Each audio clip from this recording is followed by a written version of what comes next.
What's going on, guys? Just getting home now. It's 9:20 a.m. We started. Well, I started. My brothers stopped at 4 a.m., but I went till 9 a.m. We started yesterday at 4 p.m. and went through the night. Which, you know, we've been doing that now for about the last 3 years because of these LED lights, which back in the day they didn't have them. That changed the game. That allowed us to start working through the night. But anyway, I just figured I'd do a review. So I just did 17 hours with this machine, a 1987 Ariens ST824, and I couldn't be happier. This thing's about to turn 35 years old, and the ones they build now, they're nothing like these older ones. These things are tanks. But the LED, that was a game changer. I made a video throwing some snow with this machine in the middle of the night. You could see it clear as day. It lights up the entire driveway clear, like as bright as day.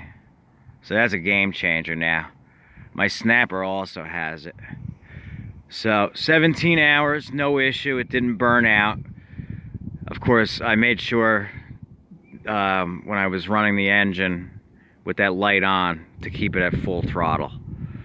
Because I don't know if you were to lower it down to low idle, if it would have enough power to keep that thing lit, if it would burn out or not. But I know a couple people mentioned they burnt out their lights.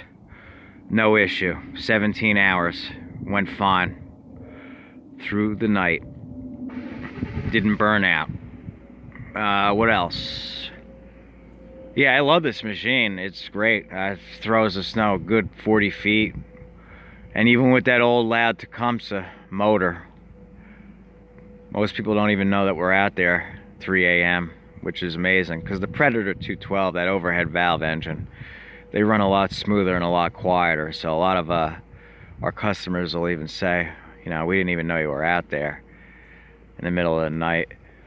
And the older ones, they're louder motors, but my last customer even said the same thing. What time were you out there? Like 3 or 4 a.m.? So I don't even think he heard us. So how'd it do for a 35-year-old machine? Excellent. Like I said, the light did good. Now, first gear and second gear were a little weak at first. I had to adjust that bolt right there, that center bolt. If you turn that in, it adds more friction, excuse me, I'm just really tired right now. It adds more pressure on the plate, the rubber friction disc against the metal plate, the friction plate. So I had to adjust it because it was first and second gear were kind of weak. The tires were kind of stopping a little bit. Once I adjusted, it was okay. It might be almost time for a new friction disc, though. You know, the rubber friction disc. It might be just about time.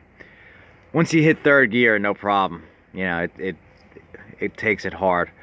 But sometimes you want to be in first and second when you're at the very beginning of the driveway, where it's real heavy, 12, inches, a foot of snow or more, and you want to take it in slow because you don't want to be in third or fourth gear trying to barrel through that much snow. You got to let the machine process it. The only thing that broke on this thing is the single hand operation mechanism. I think it's a silly design the way they did this, but if you look right, where is it? Right there, that. Can you see that? Yeah, there it is. That's welded. That was welded on. That weld snapped. So now that weld snapped for this isn't moving over to the right, because this one comes in, and when you pull on this one, the thing's supposed to come over and hold this one up so that you can have single-hand operation, which allows you to free up one arm to, you know, use the joystick while you're in motion, and also get out of the way if the snow's coming in your face. That broke, and since the only thing I don't do is weld, I'm gonna have to have my buddy probably weld that up. Hopefully he can weld that up okay, without any issue. Because that's the one limitation I have when it comes to working on this stuff. I can't weld. I'm gonna get a welder this year. I'll start learning so I can, you know, knock that off my bucket list too. Lick that. But I think that there's another way you can fix this. So instead of this being welded back on, if it couldn't be, they sell even at Home Depot, they sell a bolt, right, that's about this length, and it'll let, on the end of it, is threads for a Phillips head screw, and then you just put the Phillips head screw through the hole here on the dash into that little capture nut, and that would fix it. And that's what I thought it was originally. So I thought that originally I lost the screw, but then I was looking at it closer because there's two of them, and I was looking at it closer, and then I realized it was actually welded on there. So I could see that being a weak point. There's the other one. You know, I could see that's obviously could be a weak point, you know, because that's a very small thing to break off. Okay? So that's the only thing that went on me. But, you know, that's minor. That's just single hand. That's not anything that would stop the machine from operating. What else? For some reason, this engine likes to run on 3/4 choke. I don't know why, but as soon as I, like, go to take it off choke all the way, or even like a 1/4 choke or a 1/2 choke, it surges. It likes to have 3/4 choke. As soon as you put in 3/4 choke, it runs perfect, and the thing launches at 40 feet. Could be that it might need a valve adjustment. It's probably, that's maybe what it is.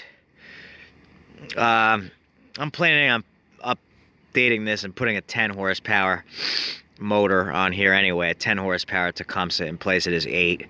You know, kind of give it a little extra oomph. I mean, even though it's got plenty of power, that's just one thing I want to do, just like I did to the Snapper. I don't think that this machine in general had that many hours on it to begin with, but I got it for free last, I don't know, it was February or March. Restored it in the springtime because the biggest issue with it was, you know, the paint was just horrendous. It was peeling off in sheets because, you know, they didn't paint these machines properly back then. That was really the only main issue with it. And then I upgraded it. I put that taller chute on. It had, originally they came with the medium chutes, unless you had the pro model, you know, the commercial grade model, and they were typically much wider machines. And then I added the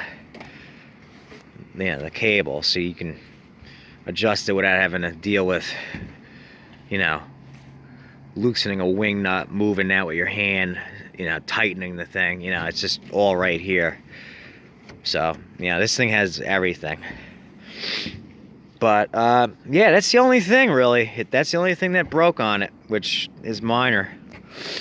And, you know, 3/4 choke thing, that was already like that. Paint's holding up well. My paint job's holding up well. So yeah, I'm really happy with the machine. But yeah, no issues with the headlight. You know, if I really wanted to, I could put the heated hand grips, add the heated hand grips. I think I still have enough juice left to tap into to do it. I don't know. I probably won't, but it would be ideal. But yeah, this machine kicks ass. Definitely you know, like it says. See it? Back when they took pride, very big, you know, very much pride in what they built. Not like the stuff I see now at Lowe's. They look like little toys. They don't even have any big regular size Ariens. Home Depot didn't have any at all, and Lowe's had four or eight of those small little tiny ones for like a woman or a teenager, but no full-size machines. You know, so they definitely don't build them like this anymore. But nothing major broke down. 17 more hours were put on it. Like I said, I don't know if it ever really originally had that many hours on it originally, because I know it was on its original scraper bar still. And I got it from where was it? It was definitely a wealthy to-do family. What town was that? It was, oh, I forget. It was a well-to-do part of New Jersey, on the kind of like the east end of Freehold. I can't remember what town it is over there, but that's where I got this machine. So it was a wealthy individual's machine, but I don't know. Guess they just didn't want it anymore. They probably went out and bought a new piece of junk. But no, yeah, it did good.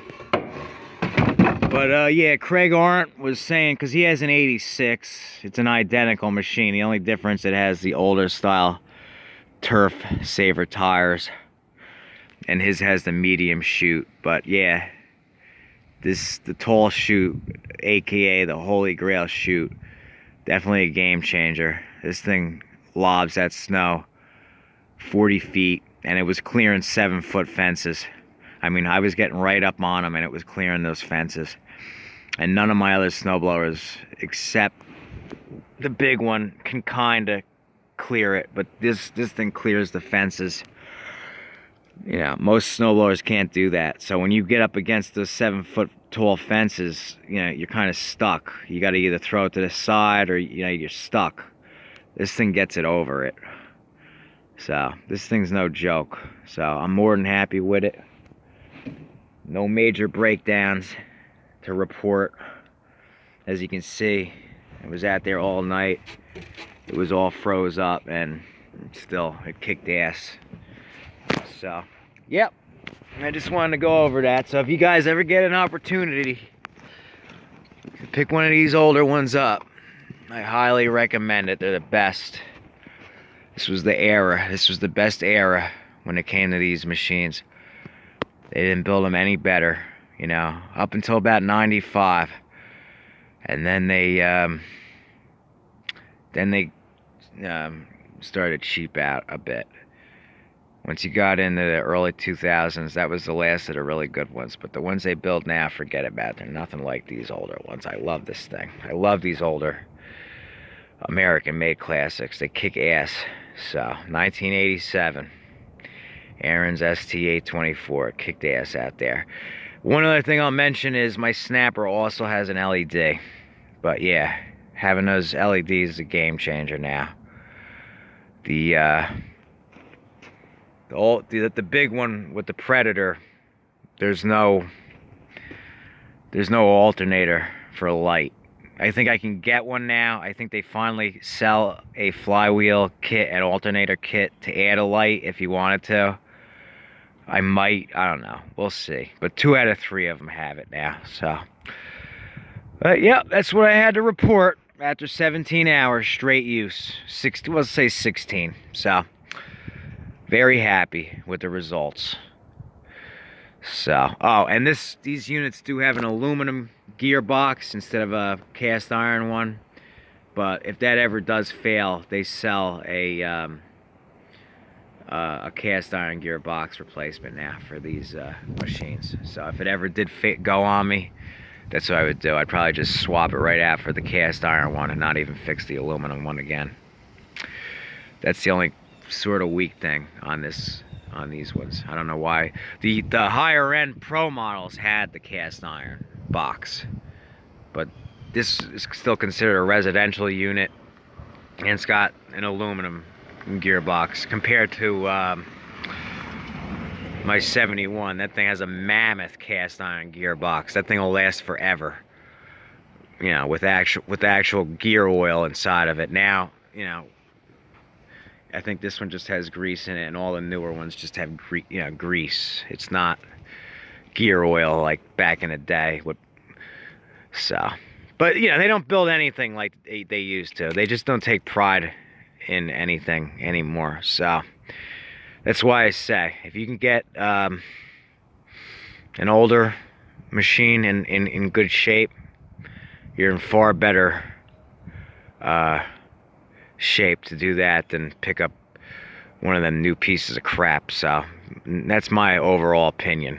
So all right, that's enough talking for now. So that's just, you know, how I did with it, and it did very well. Sorry if I rambled on a little bit. Like I said, I've been up for over 20 hours now, and been working for the last 17, so I'm kind of out of it. So next thing I'm going to do is hit the bed hard for the next day. So, before we started working through the nights, what we would do is you would go all day, come home, sleep, then go back out. And, you know, on like a 15-inch storm, there'd be times where we'd be out there 3.5 days, you know. But one solid day, it would, if it wasn't working through the night, it would have been 2 days, broken down into 2 days. But one solid day, 17 hours, I think we did over 20 drives, all, you know, 20 by 40 footers. So 2-car length, 4-car, 2-car wide, 4-car long minimum drives for the most part. So, all right, guys, thanks for listening in, and I'll catch you on the next one. Later.